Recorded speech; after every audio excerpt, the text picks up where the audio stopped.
Mathias Gidsel, først og fremmest selvfølgelig tillykke med finalen, men så ser jeg også, at din holdkammerat Emil Nielsen, der endnu en gang bliver kåret til kampens spiller. Er det også lidt irriterende, at du ikke får den? Nej, det er det ikke. Han fortjener hver en titel, og han har været fuldstændig afstanding og har jo også lidt skjult måske nogle af de problemer, vi nogle gange har haft i forsvaret. Så i dag havde jeg sådan lidt en følelse af, at det var lidt ligegyldigt, vi var der på banen eller ej. Han skulle nok redde os. Så det er vildt, hvad han har præsteret i den her slutrunde. Ja, hvordan føles det at have så dygtig en holdkammerat til at stå inde i kassen? Ja, men det er vi jo næsten ved at være forventet til med også med Niklas Landin, og så kom Emil nu.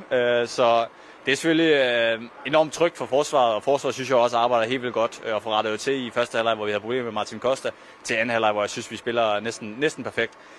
Men det er over hele linjen. Det er fra venstre og højre, det er målmand, det er stregspiller, det er kontra. Jeg synes, det er en vild tid at være dansk landsholdsspiller i, lad mig sige sådan. Det er også vildt at se, og nu skal jeg jo ikke stå og sige, hvor ung du er, men du er forholdsvis ung stadigvæk, og gik nærmest med ble dengang Kroatien. De sådan for alvor havde der storhedstid. Nu skal du møde dem i en finale. Hvordan bliver det?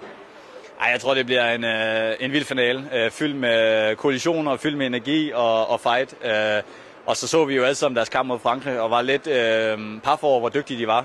Så det bliver en enormt svær kamp. Du siger selv, Kroatien har ikke været der længe, og Dunja har sin første chance for at blive verdensmester i sin sidste kamp. Så jeg tror, det bliver en kæmpe finale.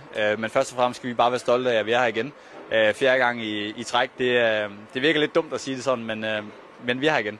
Vi er her igen. Jeg skal bare lige hurtigt høre her til sidst spørge til dit knæ. Det er pakket lidt ind med noget is på. Er det noget, vi skal være bekymret for? Nej, det synes jeg ikke. Jeg er 25 og på vej mod 26, så en god gang is er godt en gang imellem. Men uanset om jeg har hoved eller ben tilbage, så skal jeg nok spille på søndag i finalen.